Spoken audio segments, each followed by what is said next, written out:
Okay, YouTube video number 2.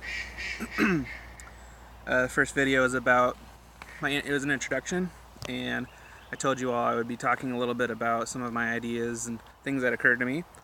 So this video, I thought I would talk about expression and how it relates to self-awareness.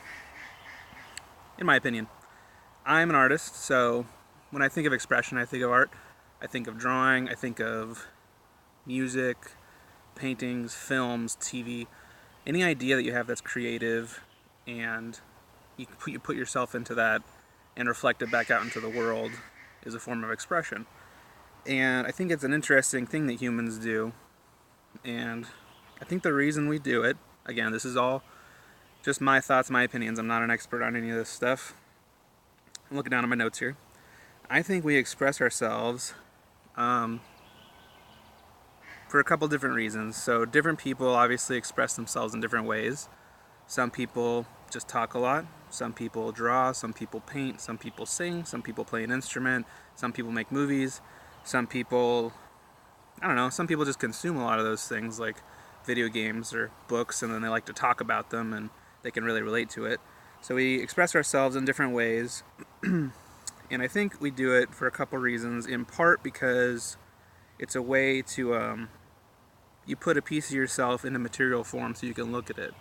So if I have a feeling or emotion that I can't really express in words or I can't explain to somebody, I might draw something and put a piece of that essence, that feeling, part of myself into the material world so that I can then look at it clearer. It's kind of a way of reflecting, I think.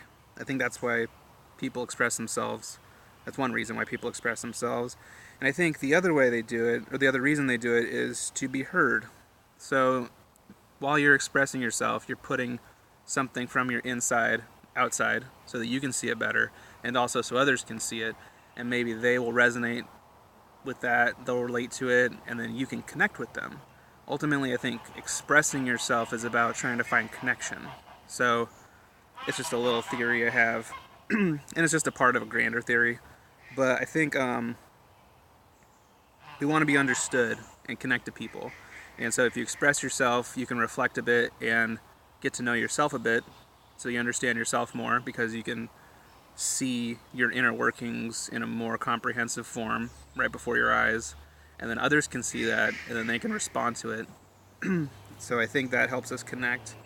Obviously, different paradigms come from different perspectives, and that's where you're expressing from, depending on your upbringing and the experiences you've had in life. You have a different world model of how the world works, and so that will factor into how you're expressing yourself, because all of your internal workings are a reflection of kind of who you are and how you were raised. You know, it's that nature and nurture kind of mixed together. I think it's a stupid argument when people say, is it nature or nurture that makes a person who they are? I think it's pretty obviously both. People can change, sometimes people don't, but they can. So that leads me into talking about self-awareness in relation to expression. I think it's a weird phenomenon that we all express ourselves, because a lot of people, I think, are often just looking for validation. So if you express yourself and you get feedback that you don't like, there's a couple different responses. So I think you express yourself to connect to people, and when you're expressing yourself, you're sharing your paradigm or your world model, the model of reality as you see it, and you want people to validate it. I think a lot of people want other people. That's how they see connecting. I think you're connecting to somebody because you have similar world models, and somebody else is there, and they're going to validate your model, and so you can feel a little bit more comforted knowing that you're seeing reality correctly. So you can have a little bit more peace that you're kind of in control, I think.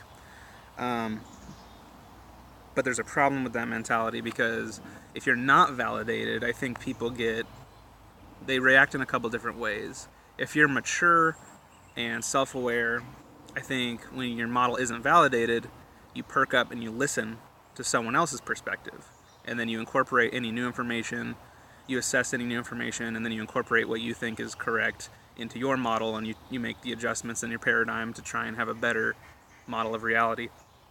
But I think very often people don't do that. They get upset. And it's understandable, because expressing yourself and opening up is a risk, and you're showing a bit of yourself to the world, and if people don't validate it, you can take that as a rejection. And if people reject you, you feel like your attempts to connect had the opposite effect. You express yourself to hopefully relate to people, and if they reject it, they're like, no, that's stupid, that's a bad paradigm, you're wrong, what you've expressed I don't like. Like if someone doesn't like your art, or they don't like your music, or something you've created, or an opinion you've had, it can feel like a rejection of you, because that's a part of you that you're trying to put out in the world as a means to connect to others.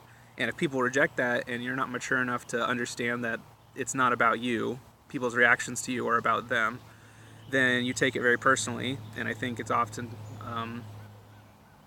you end up having the reverse effect that you intended. So I think a lot of people, when they feel rejected, or they feel someone not agreeing with their paradigm, or not validating how they see the world, they actually close up as a defense mechanism. They try and feel safe by either justifying why that person's wrong, or stupid, or cruel, or something. They can play the victim. There's all these social power dynamics that you can do. But I think a lot of times people will simply become hardened, and that leads you down a path of ruin. Because if you're closed off now, if you've just expressed yourself and someone said something in response to it that you didn't like, and now your response to that is to close off and to reject people and to be stubborn, dig your heels into your paradigm, and basically start making more and more justifications as to why you're right and why your model is correct and other people aren't. Some people, oh, everyone's just jealous, or they just don't understand me, they don't get it. You're actually isolating yourself further, which is the opposite intent of expressing yourself. As a tool, as an exercise, if humans are expressing ourselves to make connections, to empathize with people, to relate to other people, and that's your response when you get feedback that you don't like, you're defeating the purpose, because you're not open. You're closing yourself off more and more, when the very reason you're expressing yourself is to hopefully connect. But now you're more and more isolated and alone. And a lot of people talk about this. There's psychology and philosophy that talks about why it's important to be open and honest and reflective, and why it's so destructive when people sort of close off and they have those cognitive dissonances. If anyone doesn't know, a cognitive dissonance is when you're holding two counter thoughts in your head, and then attention is called to the fact that those two thoughts are counter. So if you believe one thing and then you also simultaneously believe something else that undermines the other thought, you sort of have a short circuit in your brain. And from what I've heard, various scientists, I don't know who they would be, neuroscientists or psychologists or anthropologists, behavioral scientists or something, I've heard that it's akin to your life being threatened. That's why people get defensive and really aggressively stubborn when they feel their paradigm, their whole worldview, is being threatened or challenged, basically. Because I think instinctually you know that if you're not right about something, you need to rewrite or rethink your whole model. And that scares people, because all of a sudden, instead of this exercise being there to validate you, and someone relates to you and then makes you feel more at peace because your model is correct, so you do have control of your life, instead it's being threatened and you need to remap it all, and now you're even more listless and alone because your whole paradigm needs to be rethought, which is a big threat. And metaphysically, your life is being threatened in a way, because your whole model of your life is being threatened. You need to rethink it. Your whole perspective might need to be rewritten, and I think people get really hostile or scared by that.